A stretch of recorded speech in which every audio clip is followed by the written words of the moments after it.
So I saw some interesting polls coming out of the state of Virginia, which indicates that the presidential race is actually pretty close. There's one poll that had Harris up 2%. Another one had it essentially tied. And I'm like, oh shit, like, is Virginia actually going to be close? I don't think that Trump is going to win the state of Virginia. I think it helps, though, that you have a relatively popular Republican governor in Glenn Youngkin, who is able to kind of, build momentum towards the presidential candidate. I think he would have been a much better vice presidential candidate, by the way, compared to J.D. Vance. At least if you're interested in winning elections. But I think Trump was more interested in legacy, and J.D. Vance more closely resembled the MAGA vision, the heir apparent to the MAGA movement. He would be more fitting for that role than Glenn Youngkin or any of the other potential VP picks were, right?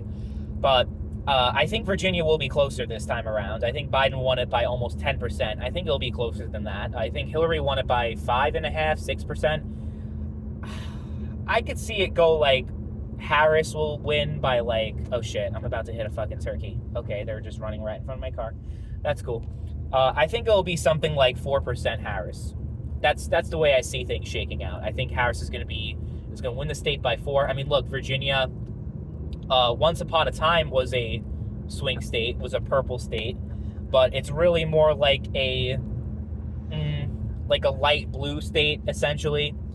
It's trying to think of another state that you can compare Virginia to.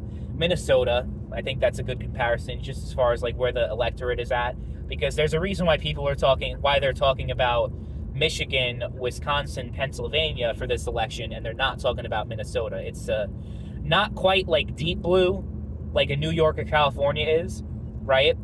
But it's fairly Democratic, where you really have to worry about it flipping.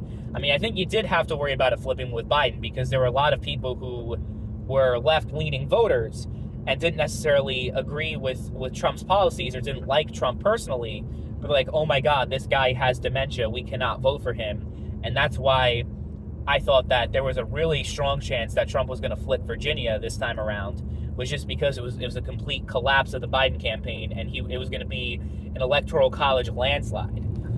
That's not going to happen anymore, obviously. It's going to be a lot closer with Harris.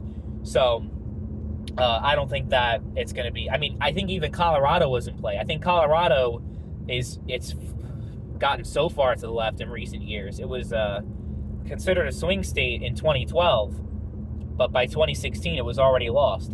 Same thing with New Mexico, so blue. So, I mean, do I think Virginia one day will go back to the GOP? Maybe. I mean, I think, yeah. I don't know if it's going to be... I don't think it's going to be this year.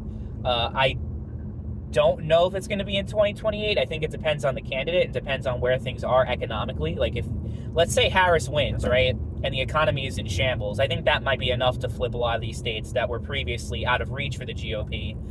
It's just because of the nature of the way things are in the country, is that things are so closely contested.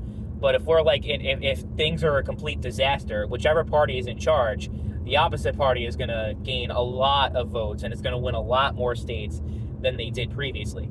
So, yeah, I don't think Virginia's in play this time around. As someone who supports Trump, it sucks for me to say that, but I'm also someone who, I think I'm someone who is realistic and pragmatic when I need to be.